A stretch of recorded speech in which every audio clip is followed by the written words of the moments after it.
Hello everybody, and welcome aboard to the Perkins Technical Assistance module for accessing the CIP budget narrative. My name is Ronald Gardner, and I will be facilitating the conversation today. This is a short module that will allow you to jump in and see what's needed in order for you to get access to the district website, as well as getting on top of your CIP budget narrative.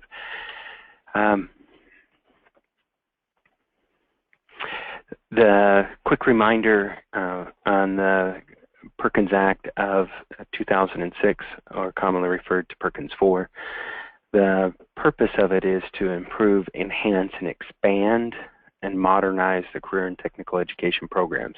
When we talk about expansion, we're talking about the depth and breadth of the program, not just the total number of seats that students can take in the courses. The other item is to elevate the programs, to take the program to a new level. Of course, there's the 5 Perkins elements associated with programs of study, and only Perkins funding can be spent on those 5 elements. Additionally, to align to industry standards and to innovate versus supplant. And this is going to be the first of a series of learning modules to where individuals, Perkins managers, can come in and quickly pick up and identify an area that they have in need. So the objectives of today's learning module is to understand how to access the CIP, the Continuous Improvement Plan budget narrative, how to navigate the ODE website, and how to update the permissions and assurances and contact information which grants you the access, as well as using the budget templates that are respective of the budget narrative and the spending workbook. Additionally, we're going to share the timeline. So where do I access the budget narrative? I get that question frequently, individuals who are new to the Perkins administration and Perkins management. The budget narrative is located within the Oregon Department of Education district site, and here is the web address respective of the district site. As you come to the district site, there's a number of items of note that is of interest on this particular page. One of the areas is secure file transfer, as well as the user login area. And once you go ahead and log in, you will then be given access if you have the permissions respective of the CIP budget narrative.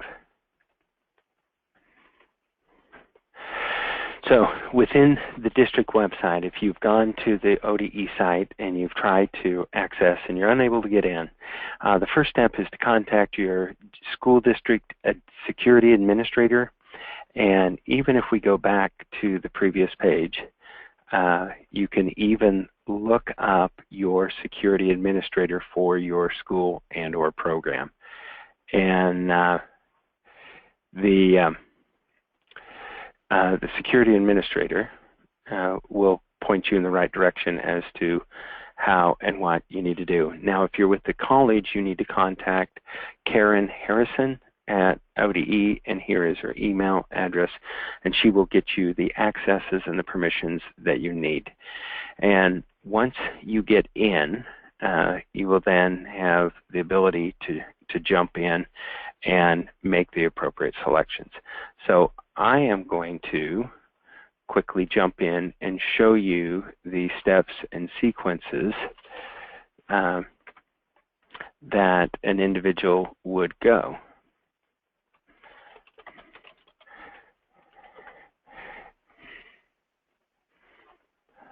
And if my computer will cooperate with me.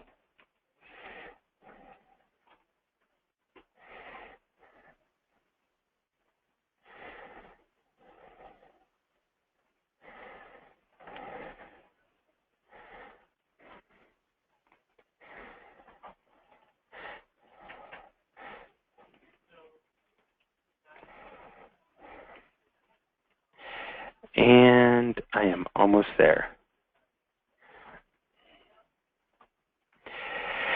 So right now I'm pretending to be a little bit of Beaverton, so I hope Beaverton will accept. As you come into the login page, the applications, whatever permissions you are granted to, you'll be able to click on and have access to see this blue dashboard. And within that, you then have, if you've been given the permissions, you've met the assurances respectively, you'd be able to click in. And as you click, it may take you to a budget year selection. And this is always important, specifically where we're finishing up the overlap between the two budget years, is that you identify the correct budget year of which you want to jump into. Example, we're going to be finishing up 15-16 here this spring, and year 16-17 is going to be made available. And I've had a number of regional coordinators and or district fiscal managers who have made the mistake to go in and address the previous budget when they thought they were in the current budget, and it really makes things for a little bit difficult when they jump in asking me why I have not approved, and I've given them the feedback that I have not yet seen their update, and when in fact they were updating the previous year's budget. So to that end, let's move forward. So now, once you do get access, you're going to be able to jump in and start loading your budget narrative. But I'm going to coach you to utilize both a Word and an Excel template, and the hyperlinks are contained here, as well as they're going to be parked on the ODE page, where we're going to have all of our Perkins implementation resources. And all of our resources are going to be consolidated for Perkins fiscal management and Perkins grant management into a single area. Data will still have its own area, and programs of study will have their own area, but we're going to move the fiscal and the technical assistance webinars in the same space. So as you click on the downloads, it's going to open up the budget narrative template. And this is done in Word for a number of reasons. One, everybody's very familiar with Word, and you have access to spell check. And you can verify spell check and get the language as you see appropriate. Additionally, here is the link to the webinars, so you could jump back into the webinars and review the supplanting module, the professional development module, the inventory module, and the fiscal elements of the annual report. So you could jump in and help to fine-tune the conversations you're having with your partners in your Perkins grant. Here is the spending workbook template, and this is an Excel template. And the new CIP budget narrative, this may very well not be needed. But there's individuals who are fundamentalists and they like to have all the numbers neatly stacked and make sense, so we're still making it available. And either of these templates are not required. It just leads to some frustration when a school's inside their budget narrative and they are making all sorts of adjustments, and as they make their adjustments, they end up getting froze out because they step away their desk and the computer times out, and they have 15 lines of budget expenditures that have not been saved, and then they call and they're mad and they're upset and they're sad because the deadline's rapidly approaching and they have to go back and redo all that work. If you simply utilize the budget narrative template, that's going to enable you to quickly copy and paste and load in the information. So load in the information that is being requested. Moving forward, so two templates are made available. Timeline-wise, the budget narrative always opens around June 1st.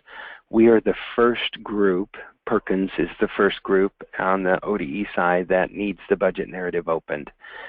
So to that end, we're always the guinea pigs. And if you remember some of the frustration in previous years to where we had already started and then there were some shifts in the budget narrative, hopefully that will not happen, but you need to get your assurances and your contact updated each year before you jump in.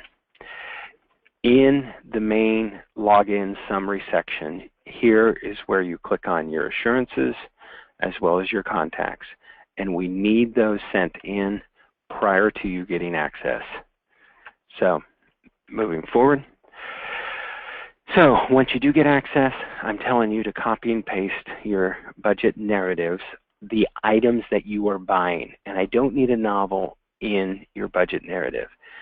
Tell me the function code, tell me the object code, tell me how many and what it is. And then later on, there's going to be another learning module around allowable expenses and supplanting and items that are kind of the buzzwords in the review. So, and I tell you to save often and submit it. I've had a number of individuals that conclude and they think they've done it and they've hit save and there's no more flags identifying that there's issues, and so they think they're done, and then I email them further down the road saying we still haven't received, your funds are going to be put on hold, and we don't have your materials. So and once you do get in, you're going to have access to edit. There's little buttons, and a lot of time you have to scroll far to the right, far to the left. I know it's a little bit clunky of a layout, but it is the system that we have. Now, another question I have is, here's an example of a program that clumped everything together in a single dollar item. I am fine with that as long as the dollar values will match up in the column, but I do need to have singular items in the column. Again, that is your decision, your discretion as to how to go about doing that. The revise, the submit, the edit buttons are your friends. Use them and save, save, save. Be sure to resolve the flags, and you're going to get flags when your dollar values don't match. When $1 value from one section doesn't match what it should be. And to that end, do your double check in your math, make sure, and then read what those error flags are trying to tell you. Timeline. It's due June 30th is when you submit your budget narrative. It's when you submit your grant as well. At that point, the grant gets reviewed by an external review team as well as some ODE and CCWD staff. I, or whoever the ODE personnel is that sits and goes through the budget narratives, will review them, explicitly looking for allowable expenses, looking at supplanting items, items that are truly pushing the program to the next level. And then during the month of July, you'll get a response back, typically in July, of your budget narrative with comments and discussion items, and that's matched up to programs of study. If you have expenditures going towards programs that are not listed on the approved list, then they're flagged. And then through the month of August, you then respond to the doodle poll and identify the conference call time to discuss with ODE staff about your respective budget narrative. Arguably in July, when you get the email back from the ODE staff who identifies your budget narrative, any item that's not explicitly called out in that budget narrative is approved. Anything that's in question or is identified as supplanting or not allowable expense needs to be removed from the budget or question and answers to resolve those conflicts. Then, once we get to October, you'll receive 80% allocation of your funds and go and spend and get them in place prior to the December deadline. December 1st deadline's the goal. So, another question I have is, who owns the CIP budget narrative? When you have it, and here is a good example of what I see on my screen. Here, this particular school has access to their CIP budget narrative, and they are revising it currently. Okay.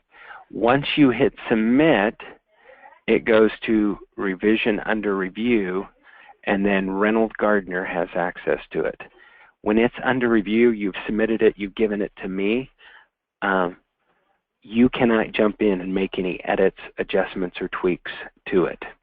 Now, when I have approved it and submitted it back to you, you have ownership. So if you think of it kind of like a volleyball court, tennis court, ping pong, whatever you want, the ball is either on your side of the net and you have control of it, or it's on the Department of Education side of the net. And ultimately, I have to either review and approve these revisions under review or reject them before you as a Perkins manager can jump back in and make the edits. So at times I'll get emails from individuals saying I need to make changes, will you go and reject? And then I will inform them that I do not have access to, they will need to jump in and make those changes. So reminder, the Perkins element, all Perkins expenditure needs to fall into the 5 core elements of Perkins. And questions. So real quickly, to recap on what we learned today in this learning module is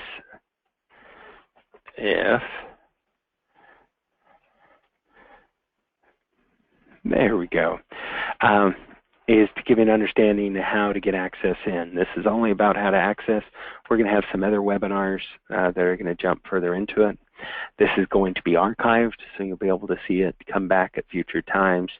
And the change to this webinar would only occur when it's pertinent to the existing operations.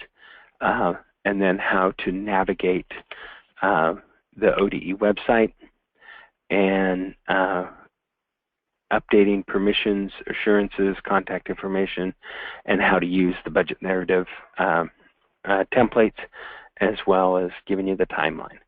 I look forward to talking to you. If you have any questions, feel free to email me, and I will respond to your questions through email or phone calls. Thank you much, and we'll talk to you at the next learning module.